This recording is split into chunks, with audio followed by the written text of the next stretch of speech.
Hello అండి. Welcome back to my channel. So ఈరోజు ఈ వీడియోలోకి వచ్చేసరికి ఏంటంటే డ్యూరింగ్ ప్రెగ్నెన్సీలో అరటిపండు అనేది తినొచ్చా తినకూడదా, అండ్ డ్యూరింగ్ ప్రెగ్నెన్సీలో ఎవరు అరటిపండు అనేది తినకూడదు అనే దాని గురించి అయితే తెలుసుకుందాం. అలాగే ఈ ప్రెగ్నెన్సీలో మనం ఎక్కువగా అరటిపండు తీసుకోవడం వల్ల కలిగే యూజెస్ ఏంటో కూడా తెలుసుకుందాం. చివరి వరకు అయితే చూడండి. మీకేమైనా డౌట్స్ ఉన్నా లేకపోతే ప్రెగ్నెన్సీలో ఎలాంటి డౌట్స్ ఉన్నా సరే ఖచ్చితంగా కామెంట్ అనేది చేయండి. ఇప్పుడైతే మనం వీడియోలోకి అయితే వెళ్ళిపోదాం. సో ఫస్ట్ వచ్చేసరికి ఏంటంటే డ్యూరింగ్ ప్రెగ్నెన్సీలో అరటిపండు తీసుకోవడం వల్ల యూజెస్ ఏంటో తెలుసుకుందాం. తల్లికి బిడ్డకి ఇద్దరికి కూడా చాలా ఉపయోగకరంగా ఉంటుంది. ఫస్ట్ ఆఫ్ ఆల్ ఏంటంటే మనం ఈ బనానాని ఎక్కువగా తీసుకోవడం వల్ల బేబీ వెయిట్ అంటే బేబీ బరువు అనేది పెరుగుతుంది. అంటే ఇందులో ఎక్కువగా పొటాషియం ఇవన్నీ ఉండడం వల్ల ఏంటంటే బేబీ బరువు అనేది ఎక్కువగా పెరుగుతుంది. అంటే ఎవరికైతే బేబీ గ్రోత్ చాలా తక్కువగా ఉంటుందో అలాంటి వాళ్ళు ఏంటంటే ఎక్కువగా బనానాను తీసుకోవడం వల్ల బేబీ యొక్క గ్రోత్ అనేది బాగా మంచిగా వెయిట్ గెయిన్ అనేది అవుతుంది. అది ఫస్ట్ వన్.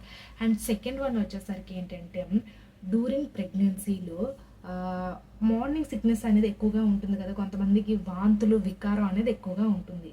సో ఆ వాంతులు వికారం నుంచి రిలీఫ్ దొరకాలి అంటే మనకి ఈ బనానాలో ఎక్కువగా విటమిన్ బి అనేది ఎక్కువగా ఉంటుంది. ఈ విటమిన్ బి6 ఇవి ఉండడం వల్ల ఏంటంటే మార్నింగ్ సిక్నెస్, వాంతులు వికారం అవన్నీ కూడా కంట్రోల్ అవుతుంది. సో అందుకే ఎక్కువగా ఫస్ట్ ట్రైమెస్టర్ అంటే మొదటి 3 నెలలు ఈ ఎక్కువగా అరటిపళ్ళు తీసుకోవడం వల్ల మార్నింగ్ సిక్నెస్, వాంతులు వికారం అవన్నీ కూడా కంట్రోల్ అనేది అవుతుంది. సో ఎవరైతే ఫస్ట్ ట్రైమెస్టర్లో ఉన్నారో వాళ్ళైతే కొంచెం ఎక్కువగా బనానా అనేది తీసుకోండి. అది అండ్ ఫస్ట్ మార్నింగ్ సిక్నెస్ అనేది తగ్గిస్తుంది, బేబీ బరువు అనేది ఎక్కువగా ఇంక్రీజ్ చేస్తుంది. సో అది. అండ్ థర్డ్ వన్ వచ్చేసరికి ఏంటంటే మనకి బనానాలో ఎక్కువగా ఫైబర్ కంటెంట్ అనేది ఎక్కువగా ఉంటుంది, అంటే పీచు పదార్థం. సో ఈ ఫైబర్ కంటెంట్ అనేది గర్భిణీ స్త్రీలకి ఎలా యూజ్ అవుతుంది అంటే తీసుకునే ఆహార పదార్థాలు ఈజీగా డైజెషన్ అయ్యే విధంగా ఉంటుంది.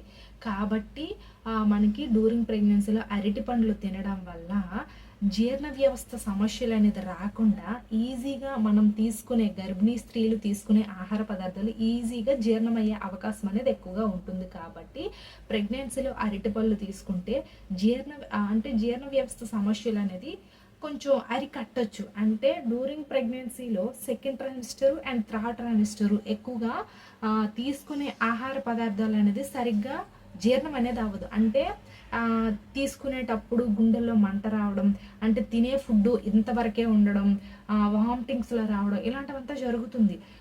అంటే గుండెల్లో మంట అనేది వస్తూ ఉంటుంది. ఈ అరటి పండ్లు తినడం వల్ల ఇందులో ఫైబర్ కంటెంట్ ఎక్కువగా ఉంటుంది. కాబట్టి మనకి ఈ గుండెల్లో మంట తగ్గించి ఈ పీచు పదార్థం వల్ల తీసుకునే ఆహార పదార్థాలు ఈజీగా డైజెషన్ అనేది చేస్తుంది. కాబట్టి ఎవరికైతే డైజెస్టివ్ ప్రాబ్లమ్స్ ఎక్కువగా ఉన్నాయో డ్యూరింగ్ ప్రెగ్నెన్సీలో అలాంటి వాళ్ళు ఖచ్చితంగా బనానా అనేది తీసుకోండి. సో అదొకటి. అండ్ ఇంకొకటి ఏంటంటే ఇందులో అంటే కొంతమంది గర్భిణీ స్త్రీలకి రక్తహీనత సమస్య అనేది వస్తుంది ప్రెగ్నెన్సీ కన్ఫర్మ్ అయ్యాకే.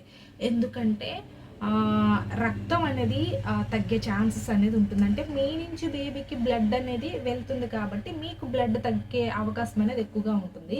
సో అలాంటప్పుడు ఏంటంటే మీరు అరటి పండ్లు ఎక్కువగా తీసుకోవడం వల్ల ఇందులో ఐరన్, ఇనుము అనేది ఎక్కువగా ఉంటుంది కదా, సో అది మీ బాడీకి అనేది అందుతుంది. కాబట్టి ఖచ్చితంగా బనానా అనేది తీసుకోండి. ఐరన్ కంటెంట్ కూడా ఇందులో పుష్కలంగా ఉంటుంది. సో అదొకటి. అండ్ ఇంకొకటి ఏంటంటే మనకి ఈ బనానాను తీసుకోవడం వల్ల ఇమ్యూనిటీ బూస్టప్ అంటే రోగ నిరోధక వ్యవస్థని మెరుగుపరుస్తుంది గర్భిణీ స్త్రీలకి. కొంతమంది డ్యూరింగ్ ప్రెగ్నెన్సీలో చాలా వీక్గా, చిరాగ్గా, అంటే మూడీగా ఉంటారు. సో అలాంటప్పుడు మీరు ఈ బనానాని తీసుకోవడం వల్ల బాడీ యాక్టివ్ అయ్యి రోగ నిరోధక వ్యవస్థ అనేది పెరిగి చాలా యాక్టివ్గా, హెల్తీగా ఉంటారు. సో అదొకటి. అండ్ బేబీ కూడా బరువు అనేది అమాంతం పెరుగుతుంది. సో అంటే మనకి ఈ బనానాని తీసుకోవడం వల్ల చాలా బెనిఫిట్సే ఉన్నాయి, బట్ నేను కొన్ని మాత్రమే చెప్పాను. ఫస్ట్ వన్, బేబీ బరువు పెరుగుతుంది. అండ్ మీకు ఫైబర్ కంటెంట్ ఎక్కువగా ఉండడం వల్ల జీర్ణ వ్యవస్థ సమస్యలు అనేది పోతాయి. అండ్ నెక్స్ట్ వన్ వచ్చేసరికి ఏంటంటే గుండెల్లో మంట తగ్గిస్తుంది. అండ్ మనకి ఇందులో ఏంటంటే రక్తం అంటే బ్లడ్ అనేది ఇంక్రీజ్ అనేది చేస్తుంది.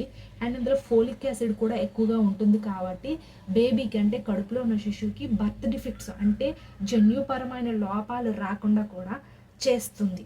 సో అదొకటి. ఇన్ని బెనిఫిట్స్ అయితే ఉన్నాయండి. కాబట్టి ప్రెగ్నెన్సీలో ఫస్ట్ ట్రైమిస్టర్ నుంచి మీరు బనానా అనేది తీసుకోండి. ఎట్లా తీసుకుంటారంటే రోజుకి మినిమం 2 లేదా 1 అనేది తీసుకోండి. ఈవినింగ్ టైం తీసుకుంటే చాలా బెటర్. అంటే మనం ఖాళీ కడుపుతో ఉండేటప్పుడు ఈ బనానాని తీసుకుంటే దీని యొక్క బెనిఫిట్స్ అనేది మరింత మెరుగ్గా మన శరీరానికి అనేది అందుతుంది. కాబట్టి కొంచెం ఫ్రీగా అంటే ఎర్లీ మార్నింగ్ తీసుకున్నా బెటరే, అండ్ ఈవినింగ్ 4-5 o'clock తీసుకున్నా మంచిది. సో అది. అండ్ ఇంకొక డౌట్ కొంతమందికి ఉంటుంది ఏంటంటే ఈ బనానాని ఎవరు తీసుకోకూడదు అనే డౌట్ కూడా ఉంటుంది. సో చెప్తాను. మనకి కొంతమందికి ప్రెగ్నెన్సీ కన్ఫర్మ్ అయ్యాక బాడీలో అనేక హార్మోన్స్ అనేది రిలీజ్ అవుతుంది. సో అలా హార్మోన్స్ రిలీజ్ అయ్యేటప్పుడు కొంతమందికి ఏంటంటే జెస్టేషనల్ డయాబెటీస్ అనేది వస్తుంది. అది డ్యూరింగ్ ప్రెగ్నెన్సీలో హార్మోన్ల ప్రభావం వల్ల ఈ జెస్టేషనల్ డయాబెటీస్ అనేది వస్తుంది కదా. సో అలా వచ్చే వాళ్ళు ఈ బనానాని కొంచెం అవాయిడ్ చేయాలి. ఎందుకంటే ఇది కొంచెం స్వీట్ ఫ్రూట్ కదా. సో కొంచెం స్వీట్ ఫ్రూట్ ఇది తీసుకుంటే వీళ్ళకి డయాబెటీస్ అనేది ఎక్కువ అయ్యే ఛాన్సెస్ అనేది ఉంటుంది. సో వన్స్ డయాబెటీస్ అనేది ఎక్కువ అయ్యింది అనుకోండి, అలాంటప్పుడు మనకి అంటే ముందస్తు డెలివరీ అంటే ప్రీటర్మ్ డెలివరీ అయ్యే ఛాన్సెస్ అనేది ఎక్కువగా అయిపోతుంది. అది first problem. And second problem వచ్చేసరికి ఏంటంటే ఇంకా డయాబెటీస్ ఎక్కువ అయితే ఆటోమేటిక్గా బీపీ కంట్రోల్ అనేది ఉండనప్పుడు ఏంటంటే కొంతమందికి తొందరగా డెలివరీ చేసేస్తారు, కొంతమందికి తొందరగా సీ సెక్షన్ చేసే ఛాన్సెస్ కూడా ఎక్కువగా ఉంటుంది. అదొక ప్రాబ్లం. అంటే సీ సెక్షన్ చేసేస్తారు. సో అదొక ప్రాబ్లం అనేది వస్తుంది. అండ్ మనకి ఈ డయాబెటీస్ ఉండడం వల్ల మీకు ఆమ్నోటిక్ ఫ్లూయిడ్ ఉమ్మనీటి శాతం కూడా ఎక్కువ అవుతుంది. సో అలా అయ్యేటప్పుడు కూడా బేబీకి ప్రాబ్లం వస్తుంది. అంటే బేబీ ఆ ఉమ్మనీటిని తాగేయడం ఇలాంటి ప్రాబ్లమ్స్ అంతా వస్తుంది. సో మెయిన్ వచ్చేసరికి ఏంటంటే డ్యూరింగ్ ప్రెగ్నెన్సీలో ఎవరికైతే జెస్టేషనల్ డయాబెటీస్ ఉంటుందో వాళ్ళు మాత్రమే ఈ బనానాని అవాయిడ్ చేస్తే బెటర్. మిగతా హెల్దీ ప్రెగ్నెన్సీ అనుకునే ప్రతి ఒక్క గర్భిణీ స్త్రీలు కూడా ఖచ్చితంగా మీరు బనానాని డైలీ మీ డైట్లో యాడ్ చేసుకోవచ్చు. మార్నింగ్ ఒకటి, ఈవినింగ్ ఒకటి అట్లా, లేకపోతే డేలో ఒక అరటిపండు అయినా సరే తీసుకుంటే బెటర్. బేబీకి హెల్దీగా ఉంటుంది అండ్ మీకు కూడా హెల్దీగా ఉంటుంది. సో ఇది అండి.